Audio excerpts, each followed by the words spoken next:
Welcome once again to another Train Tuesday. I'm your host, Jim Wiggin, and man, we've got ready to roll to talk about today. So get ready for that. While I am thinking of it, let's take a look out here. I've got comments to my right, your left. Let's see who's joining us today out there in Train Land. We've got Amy, Anthony, Troy, Mikey, Paul, David, Abel. We have George, Peter, CSS Railfan. Welcome aboard, guys. Alex says, hello, Jim. We've got people coming from California, the West Coast, the East Coast, up north and down south. We've got a full house here today, and that's great because, like I said, we're going to be talking about ready-to-roll items this week. We're going to talk a little bit about box cars. We're going to talk a little bit about tank cars, and we're also going to talk a little bit about bulkhead flat cars and what they can do for your layout. So before we get started, let's do a few more shout outs. Who else have we got joining us today? We have David. Let's see. We've got Nicholas. We've got Dave, who does BNSF and N-Scale. He says, hey, everybody. Alex, Scott, Terry, Michael, Tyler, D'Angelo, Jim, Stephen, and Shannon and Jordan. Wow, thanks for joining us today. That's a great crowd. We've got some great stuff here for you. So without any further ado, I'm going to do what I always do. I'm going to share my screen and let's get started. So actually, make sure you put down your hobby knife and grab that beverage of your choice. Sit back, relax, and let's talk about ready to roll.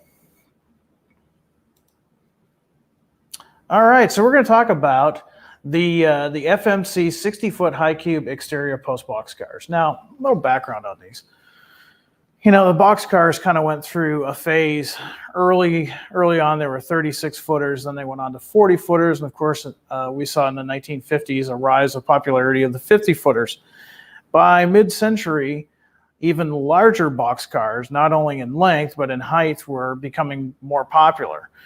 These extended, what they were calling extended 60-foot high cube box cars were unique in the fact that if you were to look at them on the ends, you'd see these white rectangles painted on the top of the box car.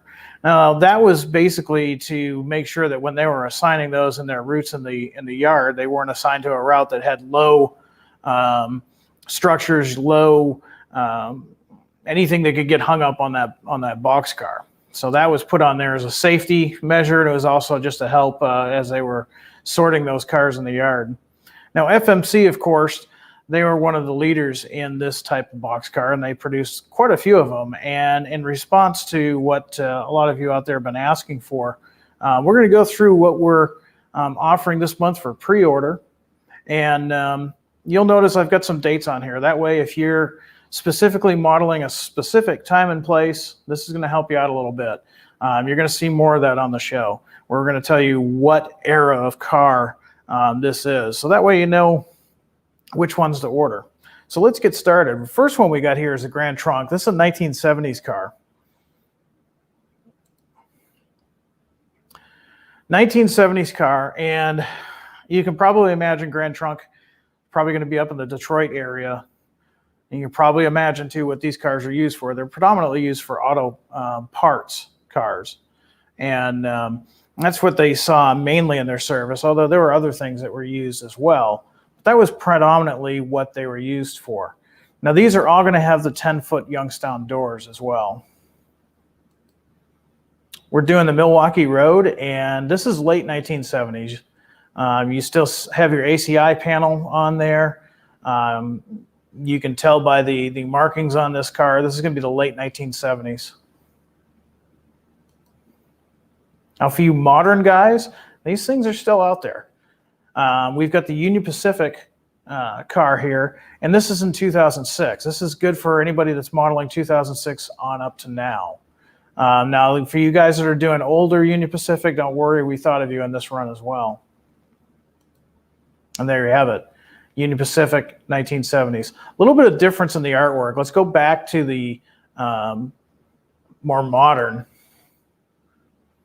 And you can see it's a little bit different. Not quite as flashy as the 1970s. A little bit more color to it, a little bit more flash, and of course 1970. So we're going to have our ACI label here.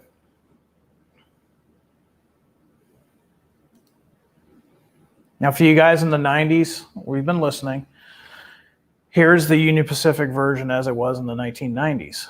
Now, some of these, you would have to check your data. You'd have to check if you're a Union Pacific modeler or your railroad is connected to the Union Pacific in some way, which is kind of hard not to do nowadays. You'd have to look and see if any of these have survived into the modern era. They probably have, but we've decided to offer it in this version in the 1990s. So 70s, 80s, we've got you covered. 90s, we definitely have you covered. This is late 90s, just probably around 97 or so on up. And then, of course, 2006 on up. And then, of course, Western Pacific. And this is late 1970s. This is long before the merger. This was one of their last, probably one of their last orders before being bought out by UP. I would just be in a few years into the 80s. But again, we've got the ACI label and all of the markings that put it squarely into the late 1970s. So for you guys that are modeling the 1970s, and especially if you're modeling anything that had to do with the smaller factories around the automotive plants of the 1970s, we've got you covered. Nowadays, you still see these boxcars on both main lines and industrial trackage. Not as much as you used to, but you are still seeing them, and we've offered those in the 1990s and 2006 on up for you guys as well. So once again, everything that we're going to talk about here today is available until next Friday. Believe it or not, August is almost half over. I guess technically it is half over. So you only have till next Friday to get with your dealer and pre-order anything that you've seen here today or anything I've talked about in previous Train Tuesdays for the month of August. So it's amazing how fast this month has gone. You're going to want to go ahead and talk to your dealer, whether it's an online dealer or if you're fortunate enough to have a dealer that is close by. Get in your car and go down to the shop and say, hey, I want to pre-order one of those cars. I've been looking for one of those.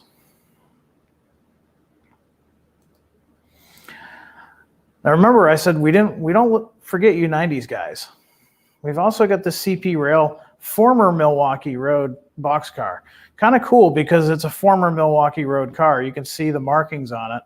And this is, again, late 1990s. So if you're doing 95 to, right at the beginning of the new millennia, this is what you're going to be looking for. And specifically, if you're modeling the upper Midwest, this car would be pretty predominant in those areas.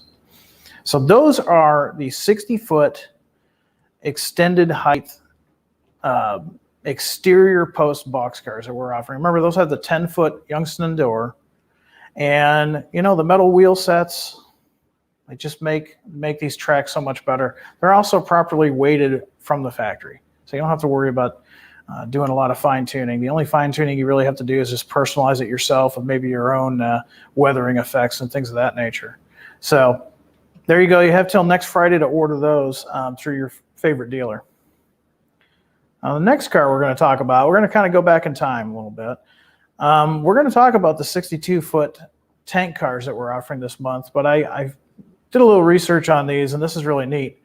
Back in 1968, we offered these tank cars, and you can see in this ad here, this is back when they were brand new in the fall of 1968. And you can see at the very top are the 62-foot tank cars. These were brand new back then.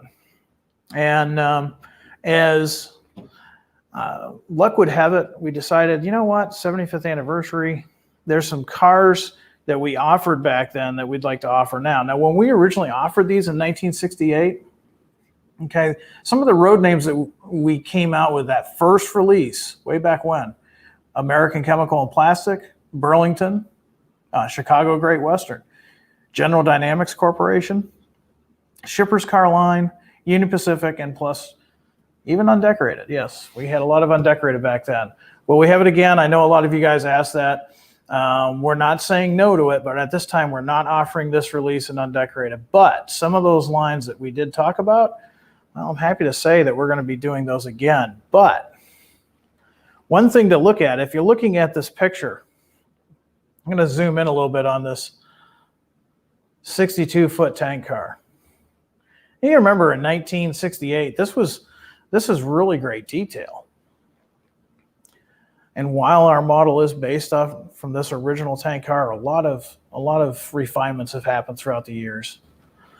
Of course, now we've got metal wheel sets, no more plastic wheel sets. The horn hook couplers are long gone. We've replaced those with McHenry couplers. They're properly weighted. We've put in more detail into not only the body itself, but handrails, stanchions, things of that nature. So this guy is definitely has its roots in 1968, but the ones that I'm about to show you firmly in 2021 with those refinements. So let's see what we're offering this month for these lines. Now we're doing the ACFX, and all of these, just before I go any forward, these are all 1960s era. So these are going to be late 60s, early 1970s. You're not going to have them unless you do some work on them with some decals to add the ACI labels and some other details to make them into the late 70s on up. So from the factory from Athearn, these are all representative of 1960s tank cars. ACF Industries, which was one of the ones that we originally did a long time ago. Remember me talking about General Dynamics? We're offering that one again. We're also offering some that we've not done in a while. The San Angelo tank car line out of San Angelo, Texas. Here's one that we've done in the past, the Consolidated Gas Supply Corporation. Pretty colorful car. I mean, back in the 60s and into the 70s, freight cars were still pretty colorful. And Wisconsin Southern.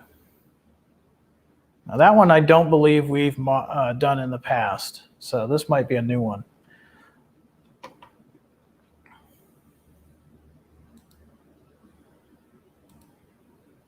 So again, if you want to take a trip down memory lane, if you had one of these back in the day, give me a shout out. Remember, if anybody out there remembers that ad when it first came out, really neat freight car, very popular.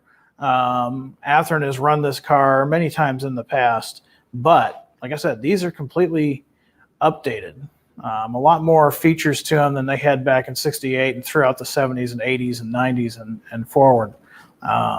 These are just really cool cars, and if you're modeling the 60s, even into the early 70s, you're going to want to pick up some of these for your layout. So the next thing we're going to talk about is Bulkhead Flat Cars.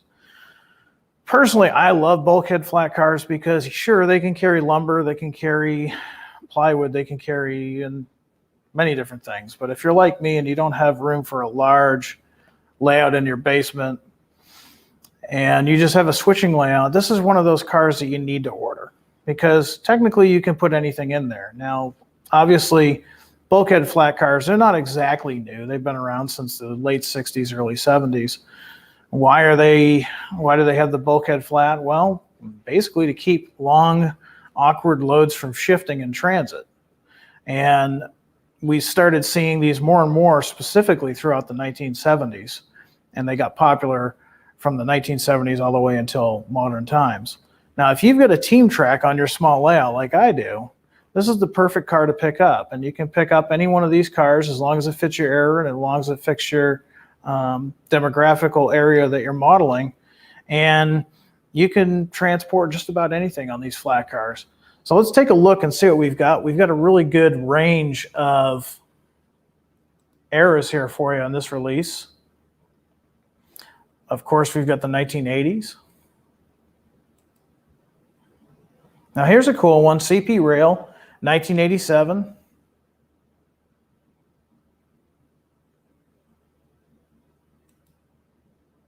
going back to 1974 when this car would have been pretty much new, Milwaukee Road. Pacific Great Eastern. This is a really cool car. If you look carefully, you can see it's in 2 tones of green. And this would be 71 plus. This would be a brand new car for this railroad. Now, I want to say we don't have a lot of these in this run, but we've given you enough so that you can definitely build a train in the 70s or the 80s. Now, I know what you guys from the 90s are thinking. Okay, we'd like some Bulkhead Flat Cars too. Well, if you're modeling the 1990s, there's one road that definitely comes to your mind more than any other, and that would be TTX. So guys from the 90s, we've got you. Now, another thing I want to point out, that everything I've shown you, since it's ready to roll, you can buy these in the single, but you can also buy them in a 3-pack. Now, the 3-pack is going to have numbers that are not available separately and vice versa. So you've got the opportunity to build a really nice train of these. Or if you just have a small switching layout like myself, this gives you a chance to mix and match the different bulkhead flats, or just stick with one road that is regional to your area that you're modeling. Going back to 1978, we've got Western Pacific again too. So as you can see, we've got a great range this month. We've got 60s, 70s, 80s, and 90s, all in the ready to roll. Now, these are all available for pre-order until next Friday. So if any of these cars are of interest to you, definitely get in touch with your dealer and make a pre-order for these, because so many times I'll stop and visit a small hobby shop somewhere and I'll see somebody see one of these models come in and it's already spoken for. Somebody's picking up that model and they think to themselves, man, I wish I had, pre-ordered that last year. So just save yourself some trouble. Go ahead and pre-order that piece that we talked about today, and you won't have to worry about it. Your dealer will get that ordered up for you, and before you know it, you will be operating this on your modules, on your layout, your club layout, wherever you like to do operations. So as you can see, Ready to Roll has got some great stuff to offer us this month, and I'm pretty excited, especially somebody who likes to operate. That gives me a chance to do some operating sessions pretty easily on my layout, and really, really excited about seeing the range of models as far as errors that we're doing. And it's all in part because of you. We're listening to you. You guys are emailing us and giving us suggestions, and we're listening to you, and hopefully you're enjoying what we're offering you, and hopefully as we go into the next year, hopefully I'll start seeing some of you guys at some of the shows. So I'm going to take a look at the comments here real quick. Let's see what we've got here.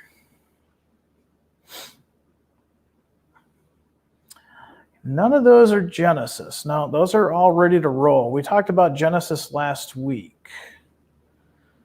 Let's see. Drilling over the models. Well, I don't blame you. They're pretty cool.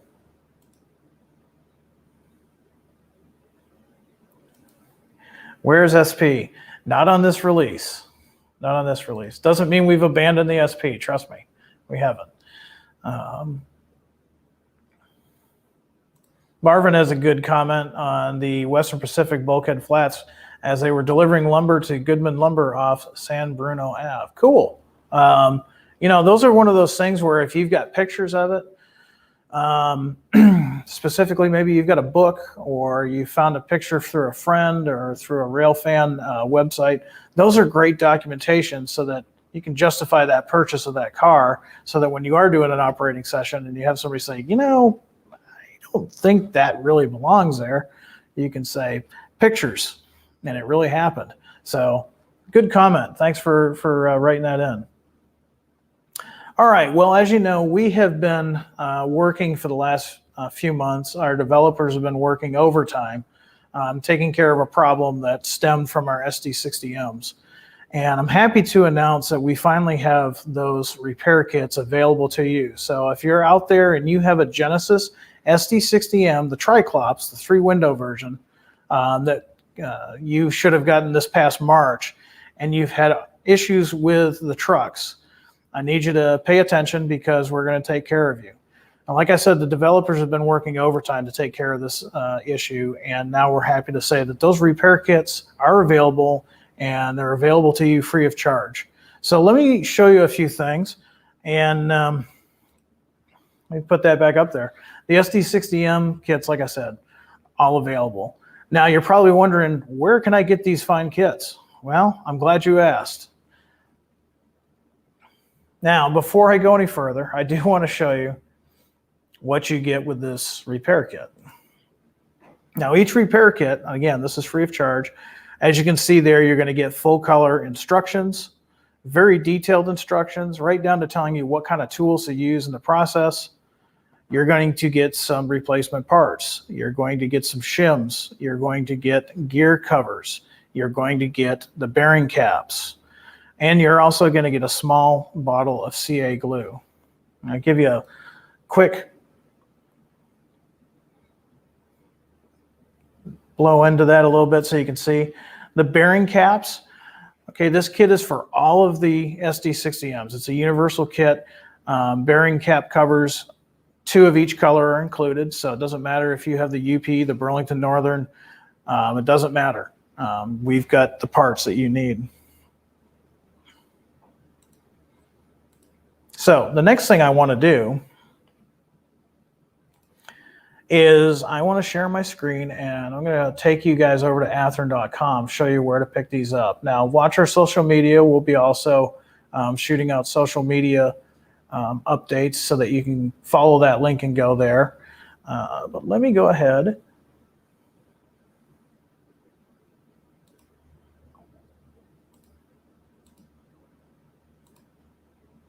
Like I said, we're going to go over to athearn.com. And the repair kit is on our website. We're going to go over that real quick. Okay, there you see it at athearn.com. Now, there is a banner that will be up there. So if you're watching this show, not live, but you're watching it in a pre-recorded broadcast, if you go to the Athearn website, on the homepage, there's going to be a banner that says SD60M repair kits. By selecting that, it's going to take you to this page. If for some reason you can't find that banner, you can also use the search box, which is right up here, and type in SD60M. You'll get all the SD60Ms that we've produced, of course, but on the second page, you're going to find this Triclops Repair Kit. Now, I'm going to go ahead and make sure you guys can see this before we go any further. Everybody seeing that okay? All right. All right, so since everybody can see that, I'm going to go ahead and show you how to order one of these. And again, if you've got an SD60M, it's been derailing, popping out the bearing caps, all that stuff, we've got the kit to make it work again and get back on that main line. So you don't want to find a retailer because you probably already have a retailer. And this is direct from the factory. So you're going to go ahead and click the Buy It Now. Now that's going to take you to the Horizon website. You can see the kit. Now you're probably thinking, hey, wait a minute, Jim, I thought you said this was free. It says $5.99. Don't worry. Let's go ahead and add that to your cart. Go up here, look at your cart. Now, you have a limit of 4. You can get up to 4 kits because we know guys don't always just buy one locomotive. So if you've bought multiple SD60Ms, we can take care of you. Now, I'm going to go to my cart here, go to checkout. Oops. Now, you see this? Do you have a coupon code? Go over to coupon code. Type in SD60M and hit apply. And look at the price. Price is $0. Free shipping, no tax, straight to your door. Now, we do want you to realize it's going to take a little bit to get to your door. So allow anywhere between 5 to 10 business working days to get to your workshop. But they are available. They are in stock. Our service department knows about it. We want you guys to get those SD60Ms back on the high line, ready to go. So I wanted to share that with you before we cut out today. Very exciting. I want to thank the Athearn developers for, first of all, finding the problem, taking care of the problem, making a fix, and biggest thing is, we are listening to you guys. When we started hearing things from our customer service, we started putting things together. Our developers started looking into things a little bit more critically. And like I said before, the pre-production samples that all of the developers got were perfectly fine. It was the ones that went into stock. Now, we strive to be perfect, but sometimes we're not always perfect. And we thank you for your patience in that. But as a result, we do have a great repair kit for you. And don't forget, we've also got that video. We've got a video that James has done with Hybrid Hobby. He worked with us this past summer and did a great tutorial video. So if you have any questions on that, consult the instructions, consult the video. If you're still not getting it, feel free to contact our customer service. They're well-versed in this repair kit and more than happy to help you. So I hope to see some SD60Ms this fall operating on a lot of different layouts and a lot of different modular setups. So I've got time for a few more questions. And let's see what we've got. And then I'm going to show you something that we've got stock of, and I think you guys might like it, especially if you're a Santa Fe fan. So let's see.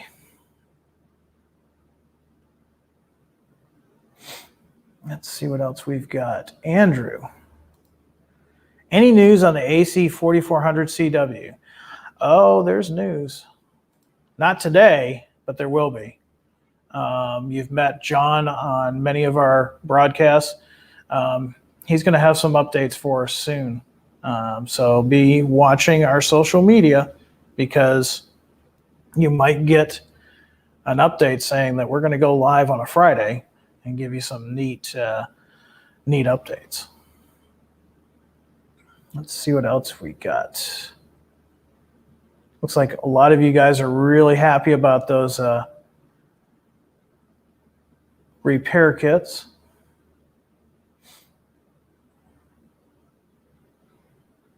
Let's see what else we've got.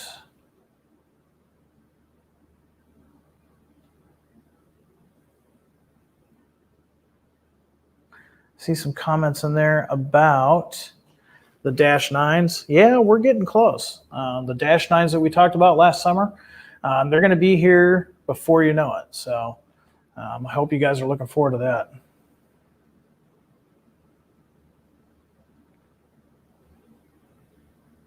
Shannon's got a request for Mac Model R, please. We hear you. Let's see, I've got time for maybe one more.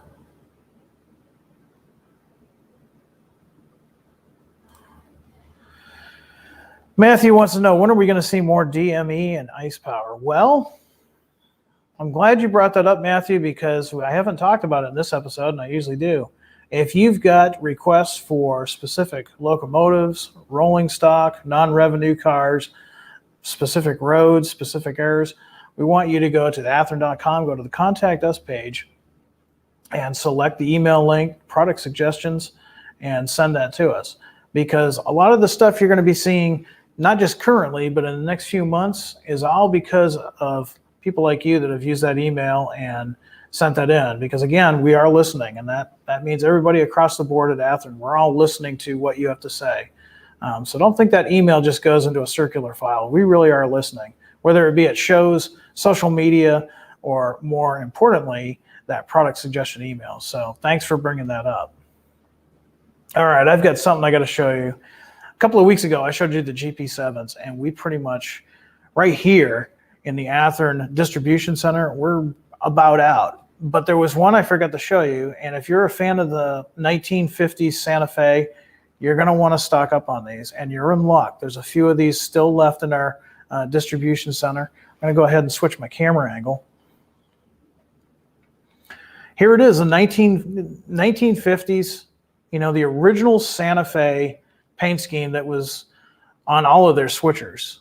And of course, the Jeep 7 was a road switcher. Quite often, these were linked together, so we are selling them as an AA set. Or you could just get it as a single, as you see here. And pretty striking that, you know, usually you wouldn't think of black being a high visibility color, but when you start adding those silver zebra stripes to it, it definitely gets your attention. So yes, certainly not as flashy as their war bonnet scheme that was popular in their passenger power at the time, but think of it this way. I don't know about you. I've done some custom painting in the past. I definitely would not want to do any custom painting like this, decal or paint or otherwise. And there it is. It's all ready for you. All you got to do is take it out of the box, put it on your track, program it, and you are ready to go. So still a few of these left in our DC. Check your local dealer. He's probably got some. If you missed out on these, you didn't pre-order, and you still want one of these Santa Fe locomotives, again, ask your dealer. Contact either your online dealer or your brick and mortar dealer, and we would definitely have this locomotive for you. So I can't believe it. We're already at 4 o'clock. We're at the end of our show. So I'm going to take one more question, and then we're going to pull the pin on this episode. So let's see who's got a great question here.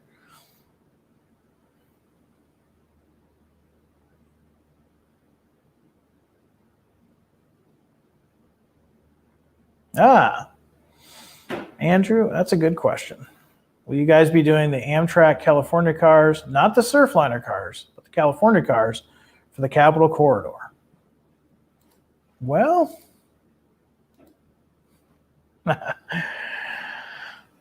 I think we're going to have to wait and see what John and Janik and some of those other developers have to say, but that's a great suggestion. So go ahead, put that in the comment, in the suggestion email that we have there at athearn.com. And I'm sure you're not the only one that would like to see those cars as well. So there you are. All right, guys.